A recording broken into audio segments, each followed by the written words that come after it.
Salut les Happy Few, ici Kit Charlemagne, Alexandre, pour vous servir.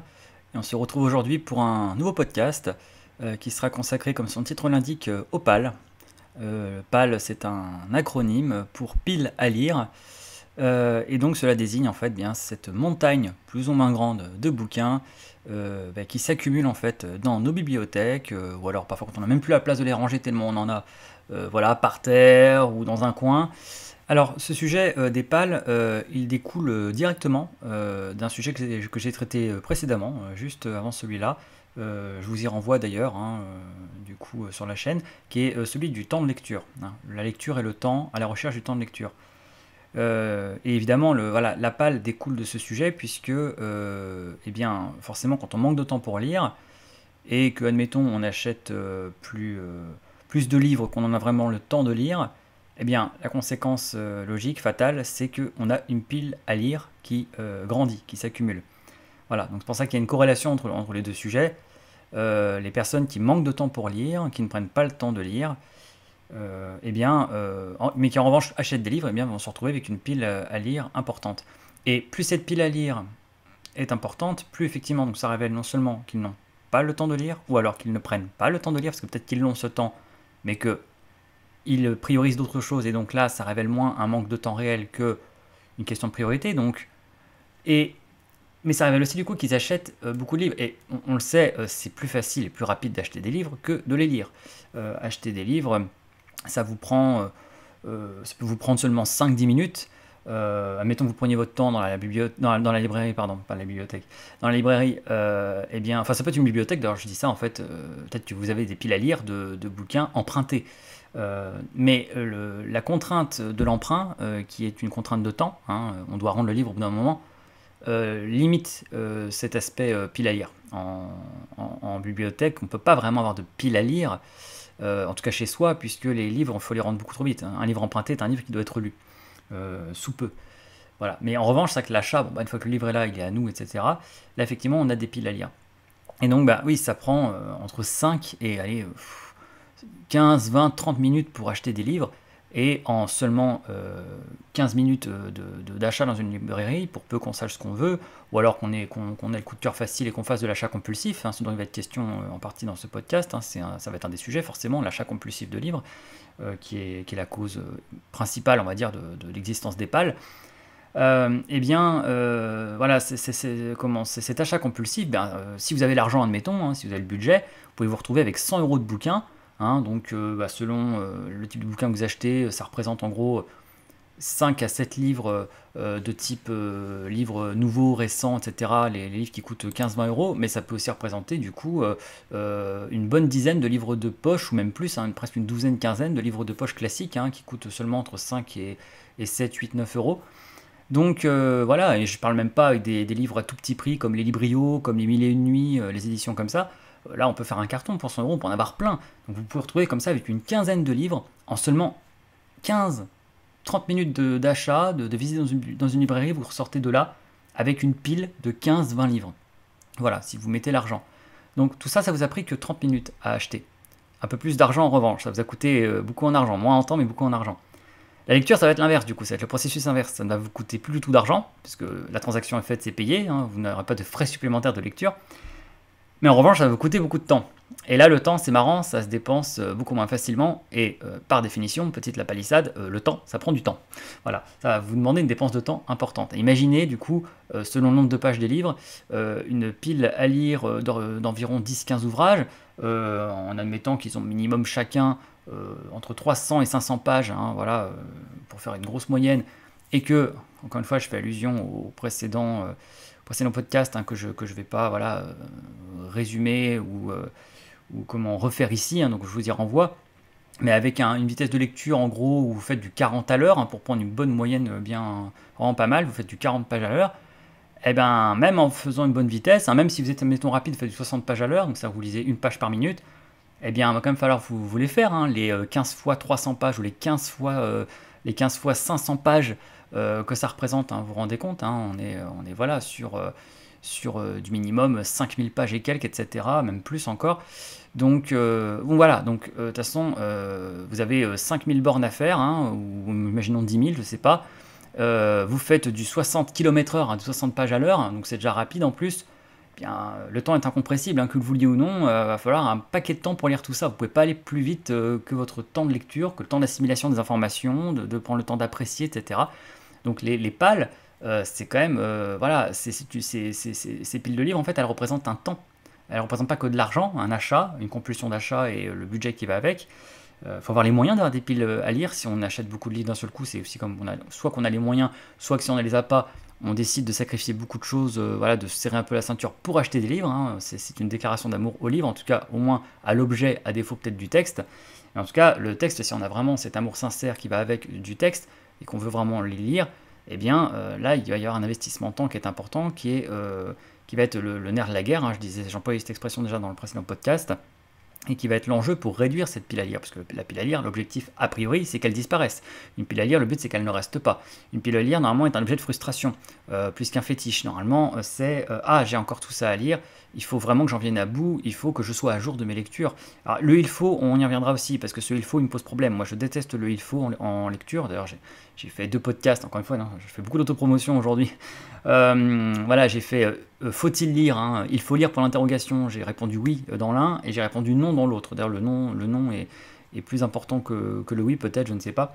En tout cas, voilà, donc non, j'aime pas le il faut en lecture, mais en tout cas, voilà, une pile à lire, normalement, l'objectif c'est de la faire disparaître, c'est de la faire fondre, de l'éradiquer, j'ai envie de dire. Le truc, c'est qu'évidemment, souvent, la pile à lire ne disparaît jamais vraiment, puisque à mesure, généralement, qu'on la réduit, qu'on arrive à la réduire, eh bien, on remplace en fait les livres lus par d'autres livres achetés et à lire, et en fait, c'est sans fin, et en fait, on a toujours une pile à lire. Alors certains diront, tant mieux, et c'est même peut-être le but, c'est peut-être même le charme, l'esprit.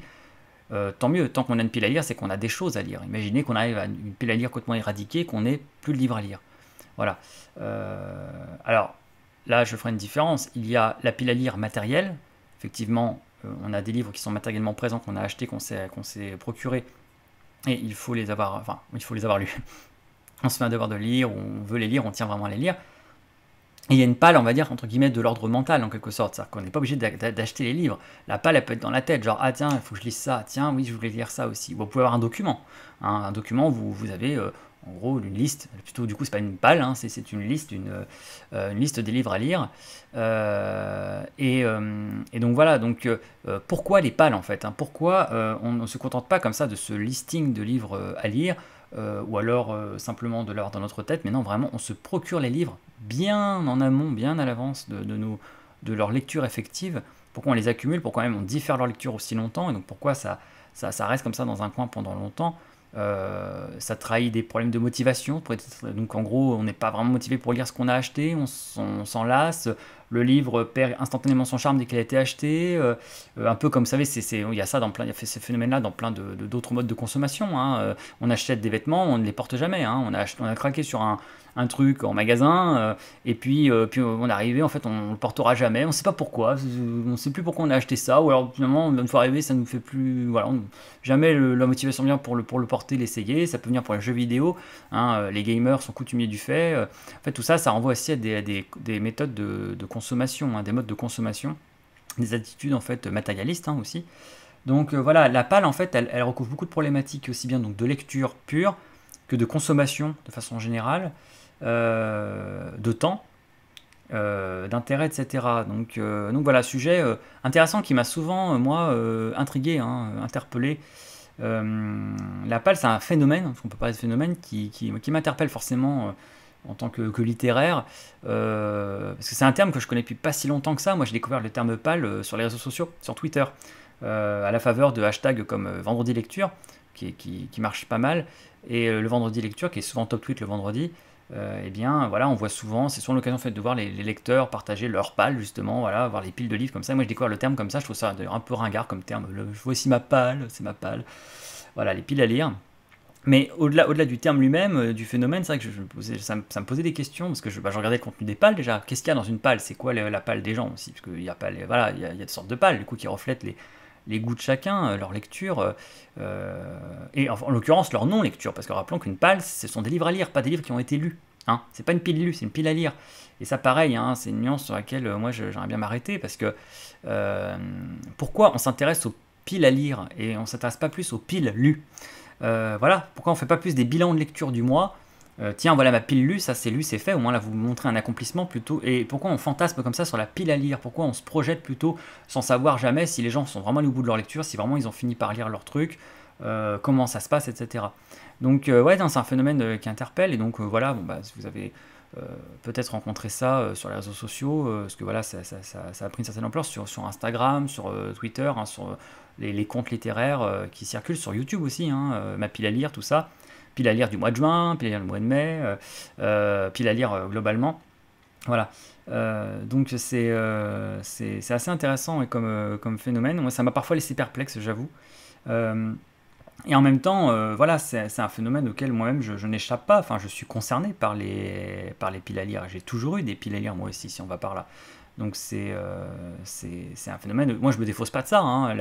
Je suis comment gros consommateur de livres. Ce serait pas le terme parce que je lis pas assez vite pour ça et je n'ai pas cette attitude-là en tant que lecteur. Mes lectures font que je suis pas du tout consommateur. Je peux pas m'appeler consommateur de livres. Je suis pas cinéphage et je suis pas bibliophage. En revanche, j'aime beaucoup le cinéma et j'aime beaucoup la littérature, mais voilà. Donc c'est pas tant en consommation, mais c'est vrai que je suis assez matérialiste, ça je l'avoue. D'ailleurs, une vidéo que je prévois sur mes plus belles éditions euh, tendra à le prouver, montrera qu'en fait j'ai un certain fétiche des objets, j'aime les objets, j'ai du mal avec le dématérialisé. Ça me coupe pas mal de tout ce qui est livre audio, de tout ce qui est tablette surtout, tout ça parce que j'ai du mal à me séparer de l'objet. J'ai du mal aussi, vous voyez, en film. Moi, il y a la VOD aujourd'hui, il y a Netflix, il y a tout ça.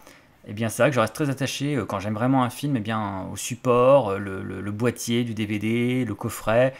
Jeux vidéo, pareil, alors que jeux vidéo, pareil, on est très incité à maintenant se procurer les jeux dématérialisés. Bah, moi, le démat, j'ai du mal. Voilà. Donc, non, non, moi, j'ai un côté très matérialiste. Donc, du coup, le côté pâle dans son matérialisme m'interpelle et je suis du coup le bon pigeon, le bon client aussi pour ce genre de choses parce que je me procure les livres. Mais encore une fois, une palle, ça peut être abstrait. On a tous des palles, même quand on n'achète pas les livres matériellement. On a des palles, ne serait-ce que dans notre tête de livres. Normalement, on projette ses lectures un peu en avance. Encore une fois, il est plus rapide d'acheter un livre que de le lire, mais il est encore plus rapide de penser à lire excusez-moi, mais 1, 2, 3, je reprends. Mais il est encore plus rapide de penser à lire un livre, de projeter la lecture d'un livre, que de l'acheter encore. Vous voyez, donc tout va encore plus vite. Donc selon la temporalité que ça prend et l'effort que ça prend, hein, voilà, ça prend 2 secondes pour se dire ah j'aimerais bien lire ça, ça, ça et ça et ça. Bon après il y a la démarche d'aller sur place et l'acheter, se le procurer, ça prend un petit peu plus de temps. Et puis il y a le lire, là c'est encore autre chose. Donc voilà, donc moi je n'échappe pas à ce phénomène-là, et bien sûr que j'ai toujours eu plus ou moins des pales, depuis que je lis vraiment pas mal, que je m'intéresse vraiment à la littérature, donc en gros depuis mon adolescence, quoi, à peu près vers 15 ans, 16 ans. Et oui, parce qu'effectivement, quand on va acheter, alors parfois c'est un livre, hein, euh, on vient pour un livre à la base, et on ne repart pas qu'avec ce livre. C'est vrai qu'on regarde un peu autour et on a le coup de cœur inattendu, le truc qu'on n'avait pas vu, le truc qu'on ne connaissait pas, on se laisse tenter. Soit la couverture est belle, soit l'objet est attrayant, soit on a craqué sur la 4e de couverture, soit on pensait pas que c'était réédité ou que ça existait. Enfin bref, il y a plein de bonnes raisons de se laisser tenter. Et c'est vrai que souvent, moi ça m'est plusieurs fois arrivé d'acheter qu'un seul livre, mais ça fait presque bizarre en fait. On se dit tiens, c'est marrant, j'étais venu pour acheter ça, je l'ai acheté, j'ai été propre dans mon achat, j'ai juste pris ce que je voulais, ce dont j'avais besoin. Waouh! Et c'est presque un peu triste, on se sent presque un peu vide, on se dit tiens, je repars qu'avec un livre, d'accord? Et c'est vrai que quand comme ça on a l'habitude d'acheter des livres un peu par à coup, hein, plusieurs d'un seul coup, c'est vrai que ça fait bizarre et c'est vrai que rien ne remplace cette saveur un peu particulière comme ça de sortir avec le sac un peu rempli de livres, hein. On en a au moins allez, 3, 4, 5, 6, hein, parfois 7, 8 hein, pour les plus gourmands, alors certains peuvent peut-être grimper à une dizaine. Et c'est une sensation agréable, et là vraiment on sent le poids des livres, etc. Il y a tout ça, ça fait il y a plein de possibilités, il y a plein d'univers ou d'auteurs en même temps. Et voilà, ça crée une espèce de gourmandise, hein, comme ça, hein. C'est vraiment avoir les yeux plus gros que le ventre en fait, hein. Parce que ça représente un temps de lecture très conséquent. Normalement quand on fait comme ça une vague d'achats pareil, sous-entendu on n'est pas censé revenir à la librairie avant un bon moment. Parce que si on s'en tient aux lectures là, immédiates qu'on est censé faire, à nos achats, là il y en a pour plusieurs semaines, voire mois, et on n'est pas censé revenir à la librairie avant des mois. Or, ce qui se passe, le phénomène constaté, c'est qu'on retourne à la librairie entre-temps, soit juste en pur flâneur comme ça, pour regarder, repérer, profiter de l'ambiance, soit on recraque et on achète à nouveau, et on alourdit cette liste, cette palle, et on obtient donc ce phénomène bien connu. Donc voilà, moi j'échappe pas à ça. Voilà, j'ai participé, j'ai même parfois partagé ma palle sur internet, hein, sur les réseaux sociaux, etc. J'ai posté des photos, donc oui, même moi en plus j'ai participé aux méfaits, j'ai contribué à ça, ça m'est arrivé. Donc j'ai tout pratiqué, moi j'ai fait la pile à lire mais aussi la pile lue, ça m'a aussi arrivé de partager simplement ce que j'avais lu, donc dire voilà, ça c'est ce que j'ai lu, c'est ce que j'ai fait. Je reviendrai plus tard après sur moi, mon approche de ça, et à quoi ressemblent mes pales, et dans quel état d'esprit je partageais ça. Mais en tout cas, voilà, en tout cas, j'ai participé au phénomène. Parce que j'avoue qu'il y a un certain plaisir. Il y a un plaisir à regarder la palle des autres, puis il y a un plaisir à partager la sienne. Ça donne des jolies photos. On voit plein de livres empilés. C'est très esthétique. C'est un petit fétiche bibliophile. Hein, voir tous ces ouvrages empilés, ces belles éditions toutes neuves et tout. Voilà. Donc il y a clairement ce petit plaisir-là. Voilà. Donc la palle, ça nous arrive un petit peu à tous les lecteurs. C'est un phénomène quasi inévitable, j'en sais rien. On peut l'éviter, c'est très simple. Si on veut éviter la palle, eh bien, il faut acheter les livres que quand on a besoin de les lire immédiatement, que quand on veut les lire immédiatement, et puis n'en acheter qu'un, que celui qu'on lit en ce moment même. Et puis si effectivement on achète les livres que au fur et à mesure qu'on les lit, eh bien forcément on n'aura pas de palle, on n'aura que des livres lus dans la bibliothèque, et puis on aura le livre du moment qu'on lit, et on attend le fait de l'avoir fini pour acheter le livre suivant. Et là, on est sûr de ne pas avoir de palle, on n'a que le livre voilà, en cours. On ne se recouvre pas matériellement de livres qu'on n'a pas encore lu et qu'on ne lira pas avant un moment. Non, non, on n'a que le livre qu'on est en train de lire, aussitôt lu, hop, et on passe à l'autre. Et là, on serait très méthodique. On attendra vraiment comme ça, à chaque fois, voilà, un livre, on le lit, on le finit, on le range, on en achète un autre et on le lit, etc. Hein, au coup par coup, un par un. Comme ferait aussi un gamer, encore une fois, parler avec le jeu vidéo. On achète un jeu vidéo, on le joue. Hein, pareil, hein, j'avais fait les comparaisons dans le podcast sur le temps, que niveau temps de jeu vidéo, temps de lecture, c'était quasiment la même chose.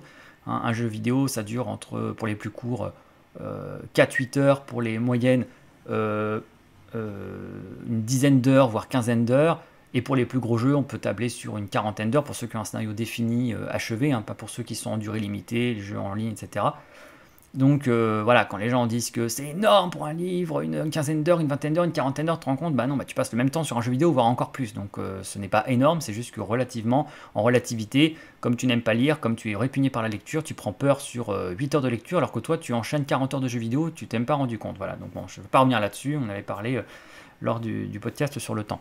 En jeu vidéo, les gamers les plus méthodiques, eh bien, vont d'abord finir un jeu et avant d'acheter le suivant. Hein, voilà, on achète les jeux un par un, on prend le temps d'en profiter, on y joue, et après, voilà, on passe à un jeu suivant, on s'en procure. Pourquoi acheter d'autres jeux? Puisque on veut se concentrer sur un jeu à la fois, et que, ben, comme on ne jouera pas à l'autre, pourquoi l'acheter maintenant? Autant garder ses sous pour l'instant, autant attendre, il va pas s'envoler, il est là, donc c'est une série limitée, à moins qu'il peut disparaître, mais autrement, s'il est bien là sagement quelque part, eh bien, rien ne presse d'acheter le suivant, surtout qu'on ne sait peut-être pas dans quelle humeur on sera à la fin du jeu actuel, peut-être qu'on aura envie de jouer à quelque chose de complètement différent, etc. Donc on est sage, on est raisonnable, on est patient, on profite du jeu actuellement, justement on se concentre sur un, donc on le savoure vraiment, et on attend patiemment l'avoir fini pour passer à un autre jeu, et comme ça on évite les piles à jouer, hein, les pages. C'est marrant parce que du coup, c'est pas, les pages du coup ne renvoient pas au côté page, le livre à lire, mais au contraire du coup au jeu. Et donc voilà, donc les gamers sont confrontés pas mal à ce même phénomène. Voilà, parce que pareil, ils se laissent tenter. On entend beaucoup de gamers dire qu'ils vont dans un magasin de jeux vidéo, ou alors ils vont sur internet, et puis bah, ils voient tous les jeux, tout fait envie, ils voient toutes ces belles jaquettes, les belles couvertures, voilà, des jeux qui donnent tous envie d'y jouer, et du coup, bah, on ne sait pas trop donner de la tête, tout nous fait envie en même temps. On a du mal à les départager, on a envie de s'offrir le confort de se dire allez, je les aurai tous comme ça, puis après j'aurai juste à me décider à voir ce qui me fait envie, et on les prend tous, mais du coup on se retrouve avec plein de jeux en même temps, et à la fois c'est un plaisir d'acheter plein de choses en même temps, et en même temps, quelque part, ça nous prive du plaisir d'acheter une seule chose. Il y a beaucoup de gamers nostalgiques, je vais beaucoup parler avec le jeu vidéo, hein, mais qui décrivent le temps où on n'avait pas de sous parce qu'on était enfant, on était trop jeune, on n'avait pas assez d'argent de poche, ou pas d'argent de poche du tout. Et puis surtout, bah, voilà, les jeux vidéo à l'époque c'était très cher pour nous, etc. Et on pouvait avoir qu'un jeu à la fois pendant très longtemps. Alors c'est vrai que ça pouvait être une frustration, on voyait tous ces jeux qui nous faisaient envie, on pouvait pas les avoir. Et en même temps, qu'est-ce qu'on savourait le jeu qu'on avait? Parce que quand on l'avait, c'était magique, on avait un jeu, c'est tellement cher, c'est tellement rare d'en avoir un, mon Dieu, mais voilà, c'était le jeu, quoi. Et puis du coup, on passait un temps énorme dessus, parce qu'on avait que celui-là pendant un moment de nouveau, donc on le torchait dans tous les sens, et effectivement, après, on passait au suivant, et même merveillement, parce que, mon Dieu, enfin un nouveau jeu. Et c'est vrai que, bon, bah, forcément, le fait d'avoir un petit peu les moyens de se payer les jeux, le fait que les prix baissent, le fait que on se laisse tenter par la consommation et tout, eh bien, on gagne en saveur de multiplier les achats, d'accumuler les achats, parce qu'on perd en singularité de l'achat. De dire, ah c'est le livre, ah c'est le jeu du mois, c'est le livre du mois, c'est voilà. Et voilà, forcément, on noie un peu les titres dans la masse comme ça, et on perd un peu aussi en cohérence, on s'éparpille un petit peu. Donc ça pose des vrais problèmes de méthode, hein, quasiment des méthodes de jeu, des méthodes de lecture. Hein, l'éparpillement, le fait de s'éparpiller, c'est pas très bien vu intellectuellement. Hein. On doit se concentrer pour lire, hein, et on doit se concentrer éventuellement sur un sujet, sur un récit. Est-ce qu'on peut être en train de lire plusieurs choses à la fois? Parce que c'est aussi la question que posera la palle. Est-ce qu'on peut attaquer une palle en l'attaquant en fait en front multiple en fait? On attaque avec plusieurs ouvrages à la fois. Est-ce qu'on peut lire plusieurs livres en parallèle? Ça c'est une question, bon, j'ai envie de dire un peu personnelle, c'est à chacun de voir. Certains le concevront sans problème, d'autres diront oh, ça va pas la tête. Je vous donnerai mon avis là-dessus. Un des phénomènes intéressants avec les pales, peut-être que chacun a vécu ou se retrouvera parmi les lecteurs, c'est donc de voir cette pile à lire, donc qui est censée en fait être la liste prioritaire des livres, hein, voilà, donc à qui le tour, et voir régulièrement en fait ces livres, pourtant en attente, se faire doubler la priorité par un livre fraîchement acheté. Un livre acheté il y a des mois déjà, voire même encore plus de temps, est toujours en attente, et un livre qui est fraîchement acheté est aussitôt lu. Et ça c'est intéressant parce qu'en fait il a à peine eu le temps de passer par la palle, ou alors en tout cas il ne sera pas resté longtemps, et ça révèle des priorités quand même. C'est quand même intéressant de voir que voilà, il n'y a pas de logique de temps là. Normalement, plus le temps passe, plus il y a une impatience qui grandit. On est censé prioriser le livre qui est là depuis plus longtemps. Et bien en fait non, il est très fréquent avec les gens qui ont des pales que ce soit le livre pourtant acheté le plus récemment qui soit le plus immédiatement lu. Sitôt acheté, sitôt lu. Et qu'en revanche, il y a une espèce comme ça de liste qui reste un peu en attente, éternellement. Des livres qui ont été achetés et qui sont presque voilà, au purgatoire des livres en quelque sorte. Hein, voilà, ils n'arrivent jamais à passer le moment de la lecture. En tout cas, ils restent très longtemps comme ça en attente. Et ça questionne quand même. Pourquoi ces livres restent en attente? Et pourquoi un livre pourtant acheté plus récemment est aussitôt lu? Là, j'ai envie de dire que la réponse est assez flagrante, assez claire. Hein, c'est clairement qu'il y a une absence d'intérêt. Si un livre a trouvé le moyen d'être lu aussitôt, alors que rien ne le distingue a priori des autres, eh bien, c'est qu'il y avait un intérêt trop grand, réel, une impatience, et qu'il est passé avant tous les autres. Donc en fait, la palle peut avoir ce côté un petit peu, ouais, le coin, le purgatoire pour les livres qui sont en attente éternelle et qui trahissent par là un manque d'intérêt. Ils sont là, on a envie de les lire, en même temps pas vraiment. C'est jamais le bon moment, c'est jamais le bon état d'esprit, c'est pas tout de suite. On les commence, on les finit pas, on les repose. Voilà, ils sont comme ça, une espèce de moment d'indécision, d'attente, et ouais, ça peut être révélateur d'un manque d'intérêt.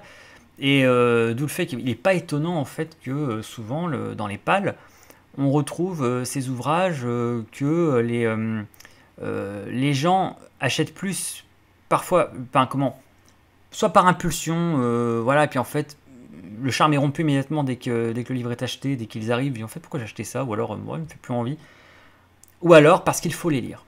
Il faut lire. Ah mais ça, il faut que je le lise. Il faut que je le lise celui-là. Le problème c'est que, je répète, il faut lire, ça marche pas en lecture. Et c'est pas du tout une bonne démarche. Donc il est évident qu'entre le livre qu'il faut lire et le livre qu'on veut vraiment lire, il n'y a pas de mystère sur lequel sera lu en premier et avec le plus d'intérêt. Le il faut lire, c'est une très très mauvaise démarche en lecture, je le dirai jamais assez. Et donc c'est vrai que cette palle, elle peut refléter plein de choses. Elle peut refléter réellement des vraies envies de lecture, des vraies intentions de lecture, voilà. Mais ça peut aussi parfois refléter plutôt des aspirations de lecture qui ne sont pas des réelles envies. J'aspire à lire cela, mais ce n'est pas réellement ce que profondément j'ai envie de lire. Donc c'est pour ça qu'on peut y retrouver beaucoup d'ouvrages qui sont ce qu'on se représente, quelque chose qui doit être lu, que l'on voudrait avoir lu, mais que manifestement on n'arrive pas à trouver le temps de lire, et comme le temps, pareil, c'est ce que j'ai évoqué dans le podcast sur le temps et la lecture, en réalité on dispose tous du même temps, plus ou moins, après plus ou moins avec ceux qui travaillent, etc. et tout, mais quand on dit je n'ai pas le temps, j'ai pas eu le temps de faire quelque chose, généralement c'est parce qu'on n'a pas voulu consacrer notre temps à ce quelque chose, et qu'on a priorisé pour autre chose encore. Donc voilà, le j'ai pas le temps, en fait c'est souvent un argument de mauvaise foi, on a le temps. Si on a le temps de passer 40 heures sur un jeu vidéo, si on a le temps de passer du temps en salle de sport, etc., c'est qu'on avait ce temps techniquement et qu'on a choisi de le consacrer à cela et pas à autre chose. Donc on a le temps de lire ces livres-là, mais on ne le prend pas. Donc voilà, et c'est vrai que ce il faut, Voilà, moi, je le trouve extrêmement gênant, j'aime pas du tout ce terme-là, et ce qu'il recouvre. Et donc, effectivement, quand on se penche sur le phénomène des pales, quand on interroge les gens qui ont des pales, eh bien, il n'est pas rare de rencontrer ce profil, qui est sans doute le profil de lecteur que j'aime le moins, entre guillemets, qui sont les personnes, en fait, comme ça, qui se font une certaine idée de ce qu'il faut avoir lu pour être une honnête personne, voilà, le bon français cultivé, voilà, et qui vont acheter les livres non pas par ce qui les intéresse vraiment, ce qui leur fait vraiment envie, quoi que ce soit, même si bon, c'est des choses moi personnellement que j'apprécie pas, mais et qui vont voilà, raisonner un peu par snobisme littéraire, hein, ce que j'appelle le snobisme littéraire, auquel je consacrerai aussi un podcast, un de ces quatre, j'ai pas dit prochainement, mais un de ces quatre, on verra, il est dans les cartons. Est-ce que le snobisme littéraire est un phénomène qui m'insupporte, qui m'intéresse beaucoup, mais qui m'insupporte, qui me rend fou, et donc voilà, moi, je le disais encore une fois là aussi je fais beaucoup de parallèles avec le podcast sur le temps, hein, on est quasiment dans l'épisode 2 là, hein.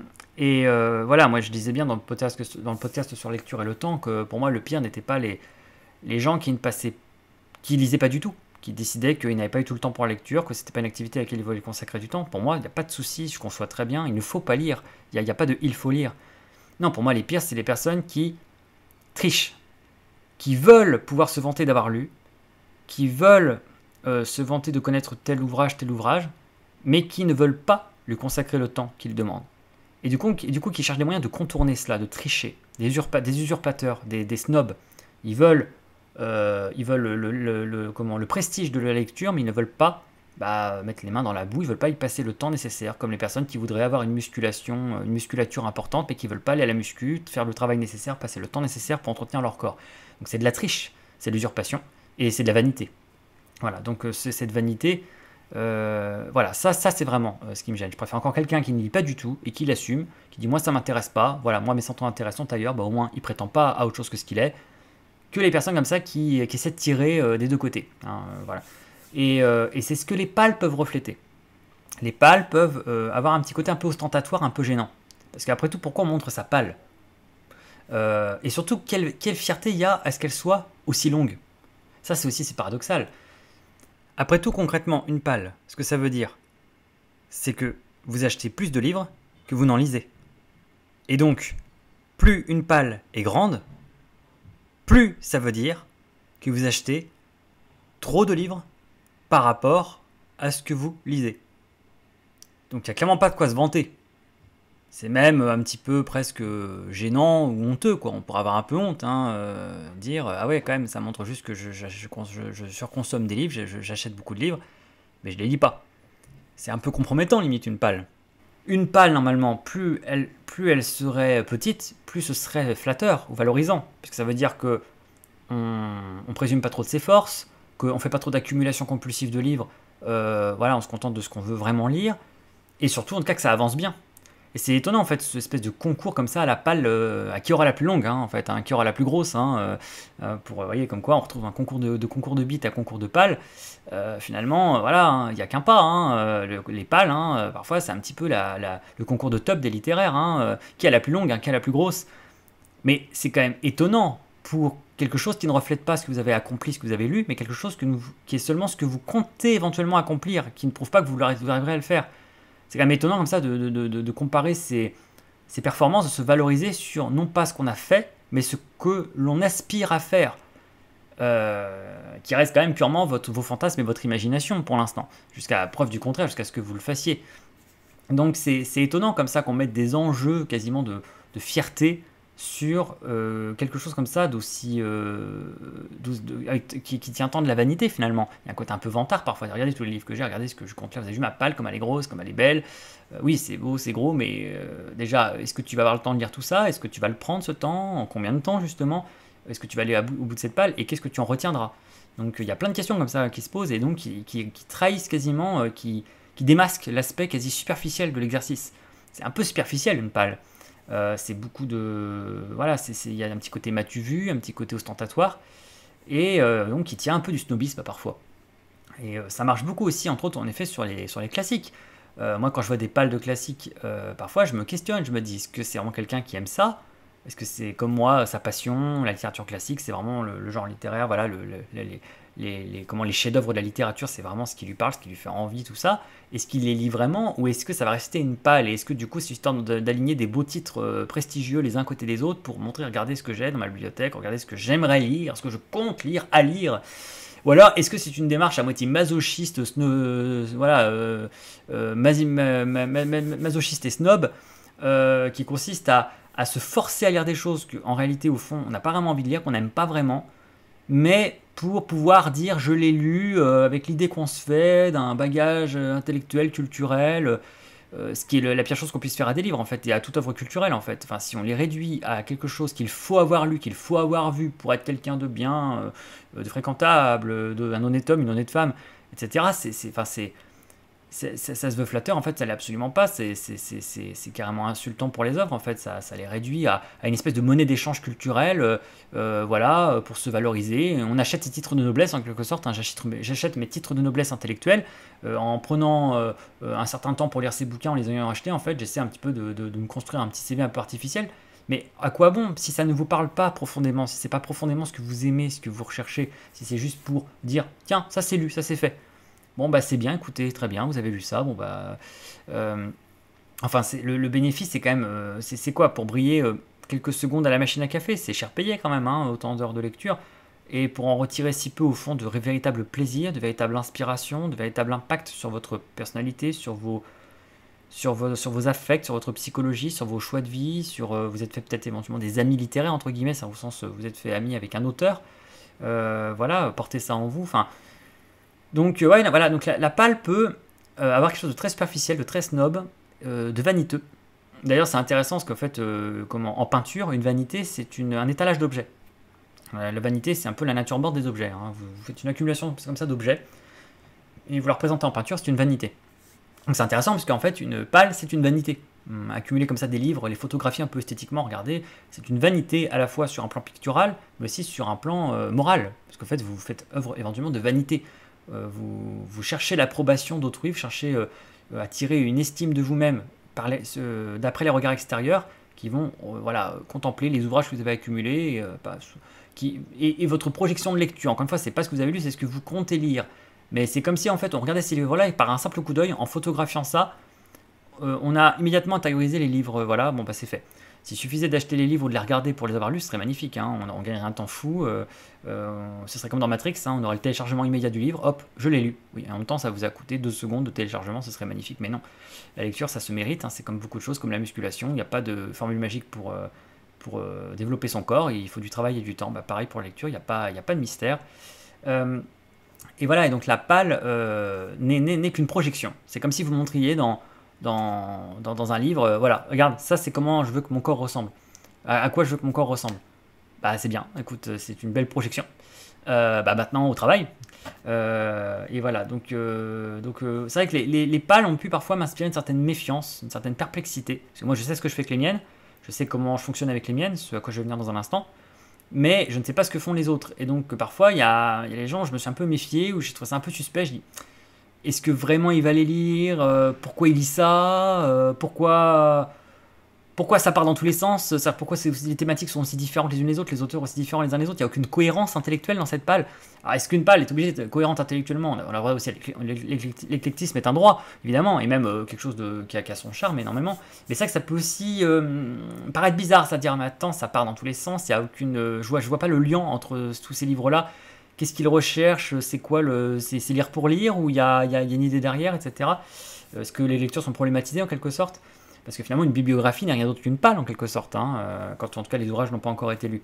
Donc j'y viens dans un instant à ça. Mais voilà, donc voilà, la pâle a son revers, a un côté à la fois charmant, séduisant. On se laisse facilement tenter parce que c'est un fétiche, parce que si ça peut révéler une grande curiosité, une grande soif de lecture, ça peut être versant positif. Ça peut aussi révéler une forme de vanité, de creux, de néant, voilà, d'apparence. Voilà, selon la sincérité des personnes qui les partagent, qui les présentent. Ça peut refléter donc, je le disais, un éparpillement déjà en termes de temps.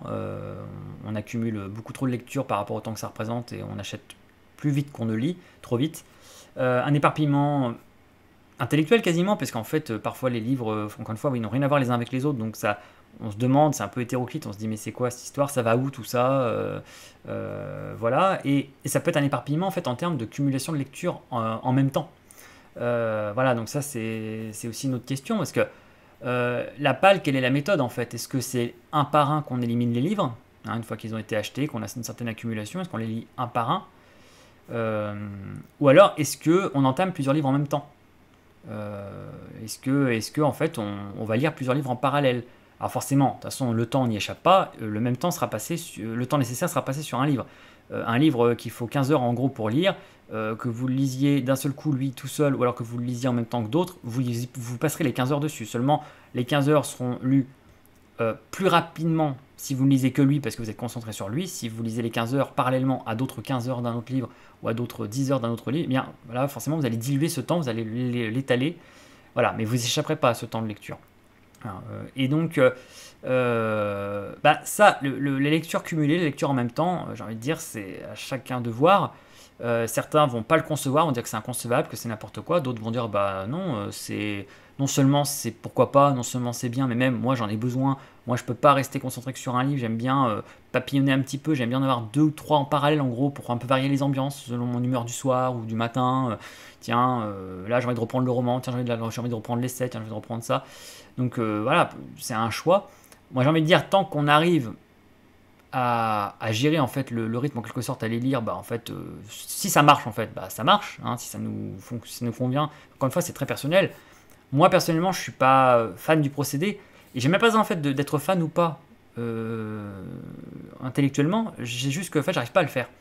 Finalement je suis dans mes lectures comme je suis dans mes relations humaines, je suis un petit peu exclusif et si quelque chose ou quelqu'un me plaît vraiment, assez naturellement, le parangon de monogamie que je suis va avoir tendance à focaliser vraiment dessus. La fidélité chez moi n'est pas vraiment une contrainte ou un principe. J'ai pas besoin d'en faire un principe. C'est une façon d'être. C'est ma façon intrinsèque d'aimer et c'est ma conception de ce que c'est qu'aimer.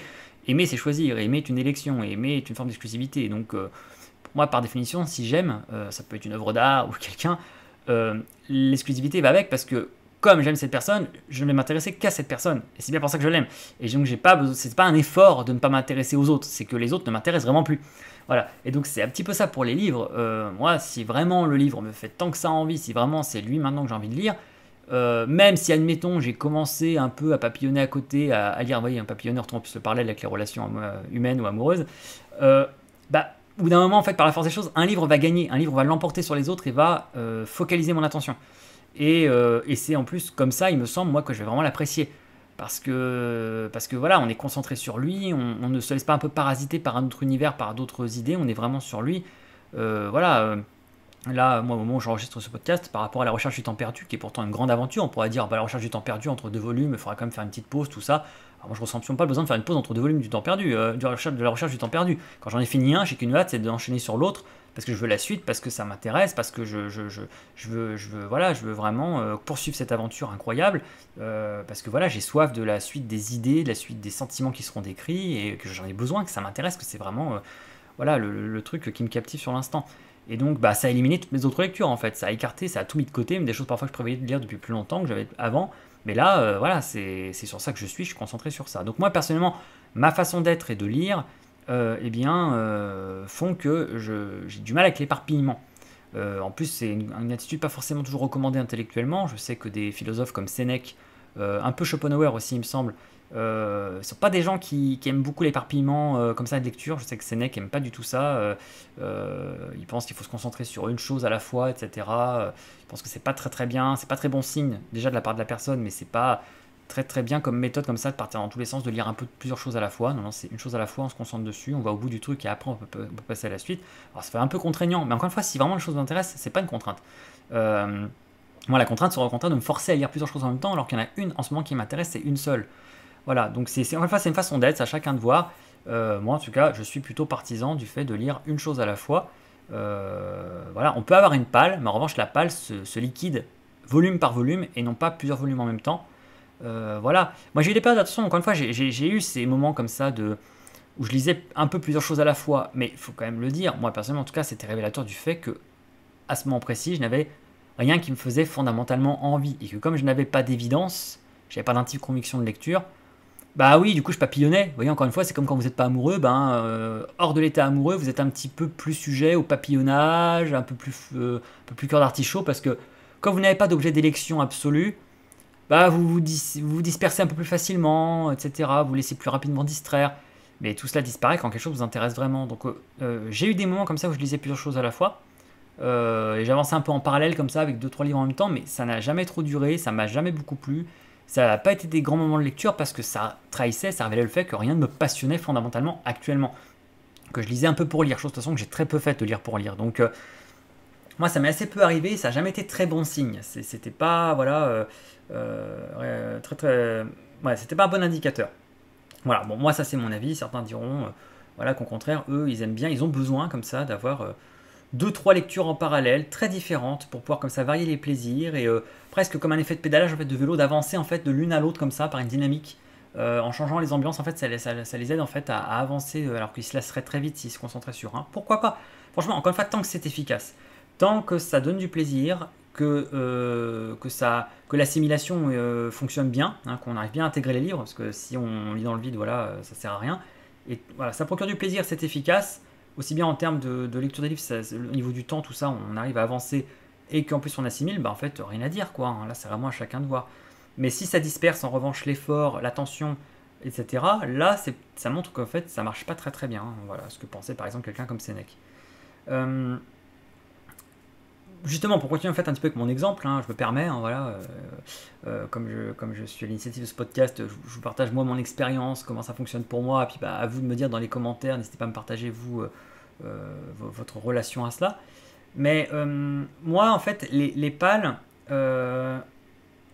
j'ai toujours fini par les liquider, par les lire. J'ai pas vraiment de pales. Enfin, j'ai toujours eu une pale, hein. Fondamentalement, on a toujours une pale, encore une fois, mais ceux qui en ont pas matériellement, généralement dans la tête, on projette sur au moins minimum deux trois ouvrages à l'avance qu'on va lire, donc on a finalement toujours tous des pales. Mais les pales, moi j'en arrive assez à bout. Les livres que j'achète, je les lis. Ça prend plus ou moins de temps, mais je les lis vraiment. J'ai pas de pale indéfinie. C'est que ma pale, vous voyez, l'idée de la pale existe, subsiste. J'ai toujours eu une pale, mais les ouvrages dans la pale finissent vraiment par en partir, par la quitter. Voilà, les ouvrages qui la contiennent forcément changent avec le temps, à mesure que je les lis.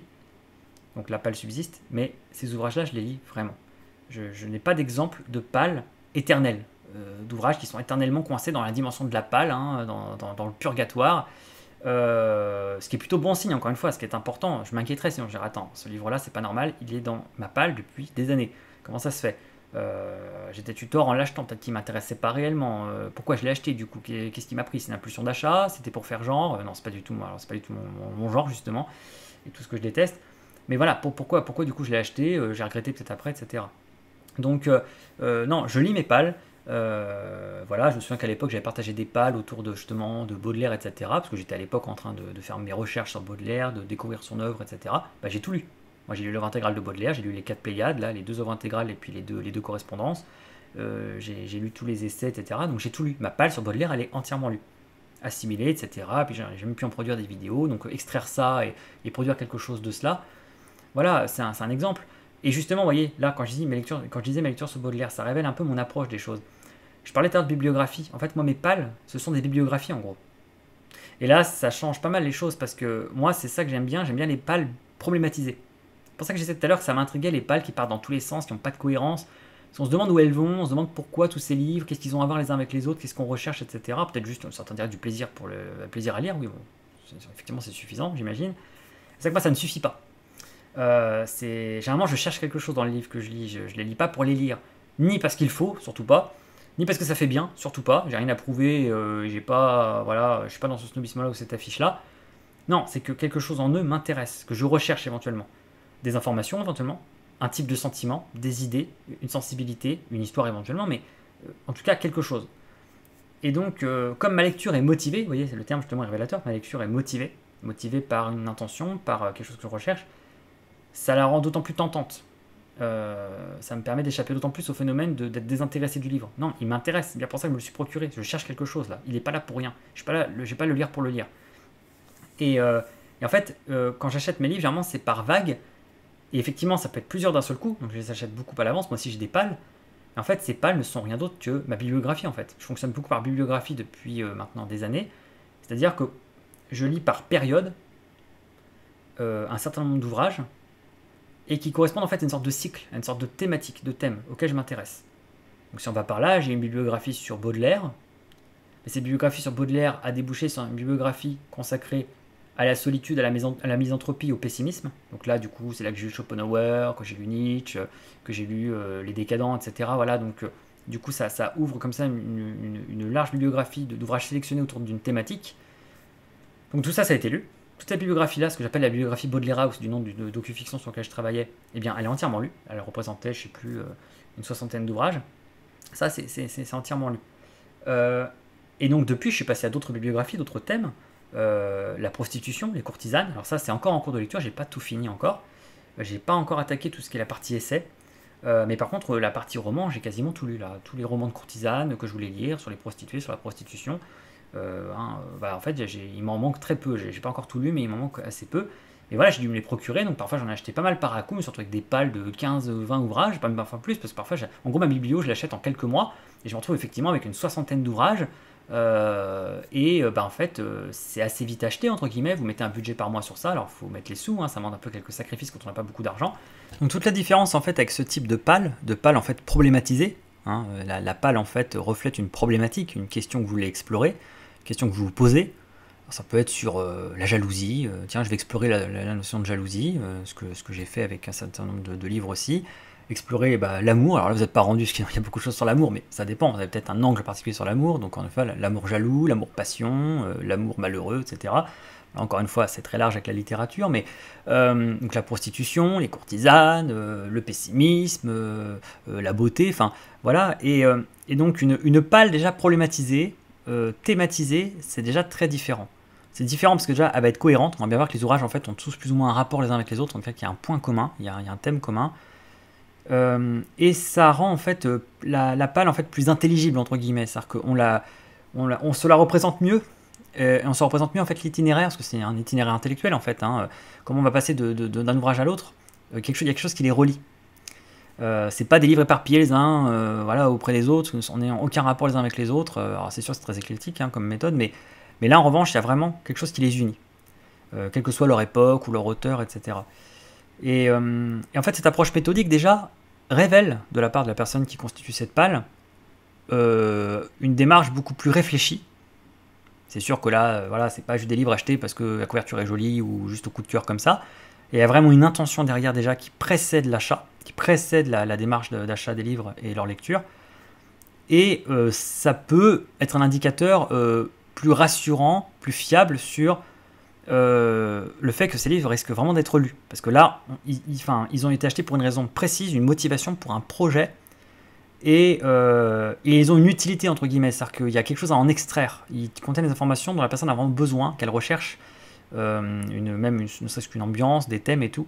Et donc, ça peut révéler que là, on est chez quelqu'un de sérieux, en quelque sorte, voilà, qui a une approche des choses un peu entre guillemets professionnelles, en quelque sorte, hein, voilà, qui professionnalise sa lecture, parce que voilà, cette lecture en fait suit une réflexion, suit toute une démarche intellectuelle, éventuellement c'est au service d'un projet. Alors ça peut être un mémoire, une thèse, un livre, un essai, un article, quelque chose d'autodidacte, quoi que ce soit, une vidéo. Et voilà, donc ça que moi j'aime bien les pales problématisées, j'aime bien les pales thématisées. J'aime bien voilà tout cela parce que généralement voilà ça reflète tout ce genre de qualité, et moi-même ça me rassure entre guillemets, et c'est de toute façon comme ça que j'aime travailler, c'est comme ça que j'aime lire. J'aime bien quand mes lectures comme ça ont une espèce comme ça de thème global, quelque chose que je recherche, une atmosphère, un type d'idée, un type de sentiment, des questions que je veux explorer, des choses qui me. Et en plus, vous voyez, encore une fois, c'est encore plus un indice que je risque de tout lire, c'est que des choses qui m'intéressent vraiment actuellement. Vous voyez, j'oriente, mais ma pale reflète ce qui me préoccupe en ce moment, en gros, voilà. Ma pale reflète ce qui me préoccupe. Donc c'est révélateur qu'il y a quelques années, ma pale, c'était beaucoup d'auteurs très pessimistes, très misanthropes, très seuls, parce que je m'intéressais à ces questions-là, ça me travaillait, et je cherchais du réconfort chez ces gens-là, je cherchais des réponses. Et comme c'était quelque chose, c'était vraiment le fruit d'une démarche viscérale, profonde, j'avais besoin d'eux en fait. Eh bien, il n'y avait pas la question de la motivation qui se posait.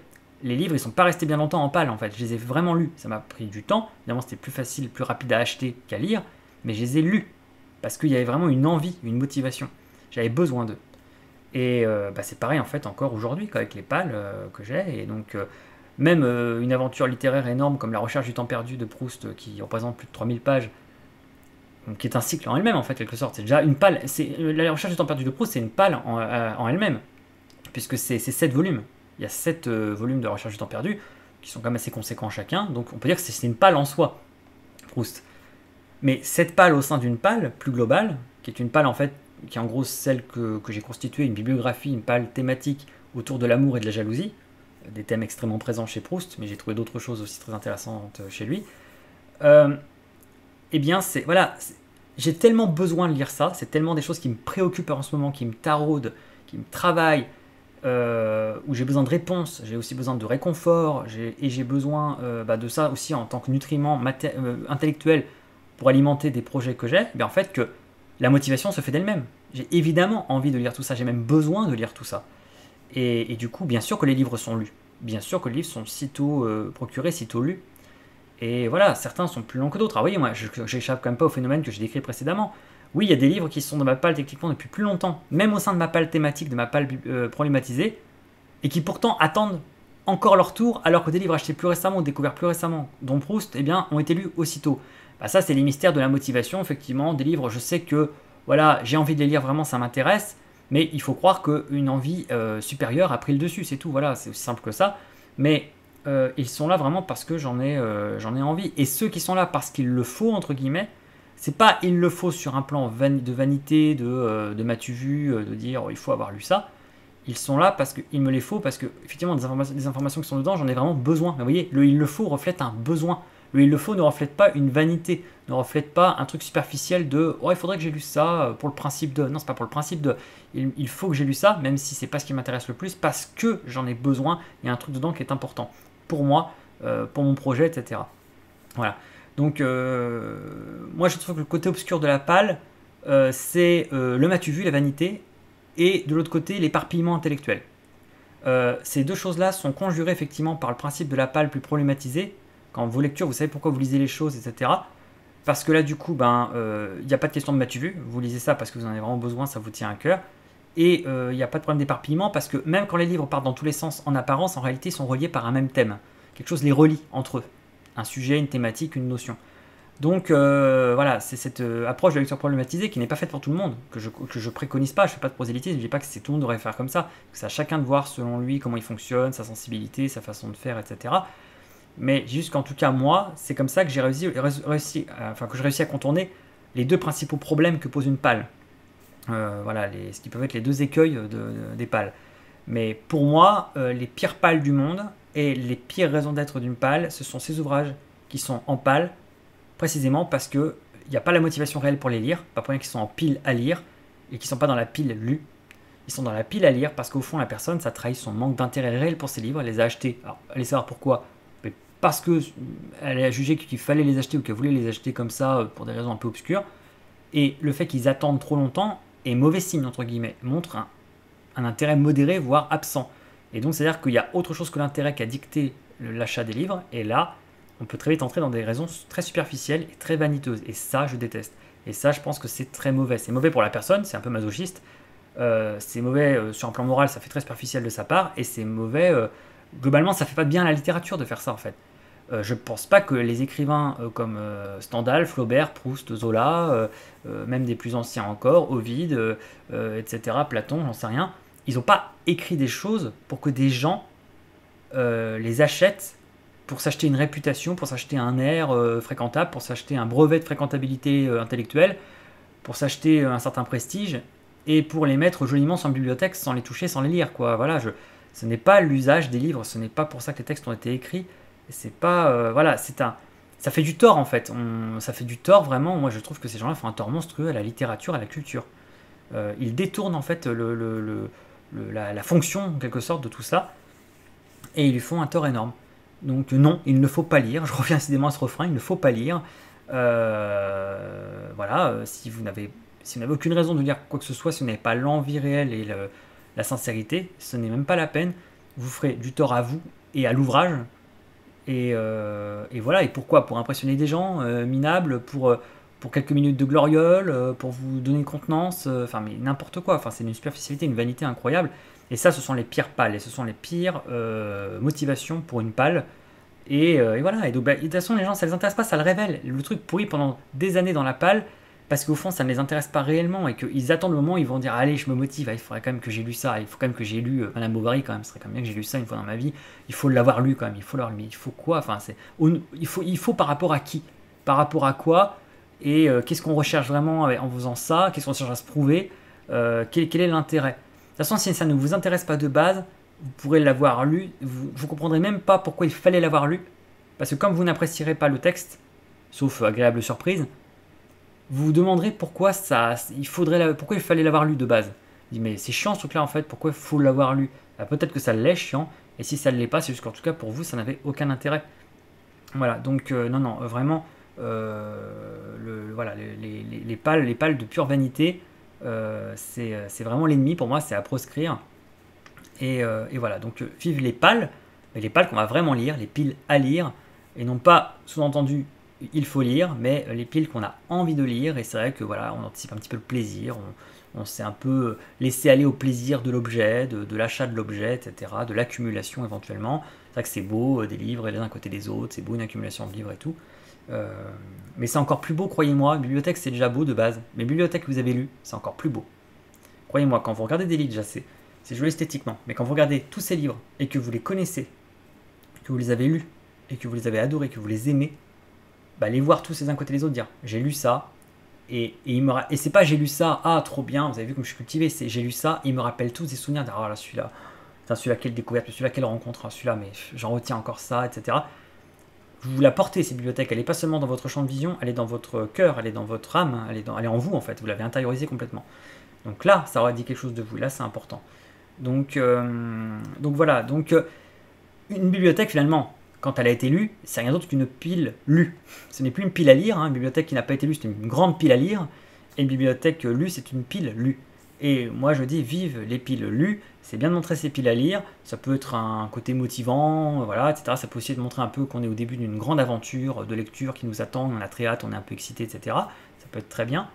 Mais peut-être devrait-on mettre plus en avant encore les piles lues, parce que là au moins ça témoigne d'un véritable accomplissement, de quelque chose voilà, de fait, dont on peut en plus parler, parce que du coup au moins les livres qu'on a lus on peut en parler, donc c'est quand même plus intéressant de dire ah ben j'ai tout ça à lire, je vous tiendrai au courant. Ah, là au moins c'est fait.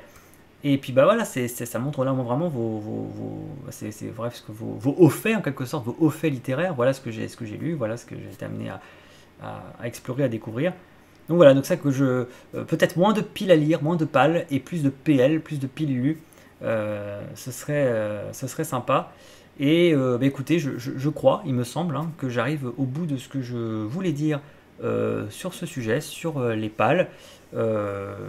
C'est vrai qu'ils ont un petit peu pris la forme plus ou moins d'une espèce d'appendice au podcast sur le temps et la lecture, hein, parce que c'en était une espèce comme ça de plus ou moins de conséquences, hein. C'est vrai que voilà, faute de temps pour lire, que ce soit un manque de motivation ou un manque réel de temps, eh bien les livres achetés, si on en achète pas mal, si on a cette tendance, cette compulsion d'achat, l'achat compulsif, eh bien ça s'accumule, et donc on obtient des pales quand les livres s'accumulent. Donc j'espère que ça vous a intéressé, que ça vous a plu, j'espère surtout que j'ai rien oublié, j'ai toujours cette peur, et généralement c'est le cas, généralement ça arrive, j'ai l'esprit d'escalier, je fais mince j'ai oublié de dire ça, et c'est toujours très très frustrant parce que malheureusement YouTube ne propose pas d'outils pour ajouter à même la vidéo qui a été publiée des choses. Autrement je le ferai volontiers, je ferai des rééditions, des éditions revues, corrigées et augmentées d'une vidéo. Et je ne peux pas faire ça. Donc c'est vrai que généralement je reste frustré avec mes oublis. Il va me rester à vous dire merci pour votre écoute, pour votre temps encore. Et puis bah, du coup vous encourager éventuellement si vous le souhaitez à bien sûr à partager, à liker tout ça si vous voulez participer à la diffusion de la vidéo, à sa visibilité, mais aussi bien sûr simplement à me donner votre avis en commentaire. C'est toujours appréciable de lire les commentaires, de voir un peu les retours d'expérience des gens, de comparer un peu les témoignages et puis simplement donner votre avis. N'hésitez pas. Et sur ce, je vous dis à une prochaine fois dans une nouvelle vidéo. Et d'ici là, portez-vous bien. Salut la Pifiou!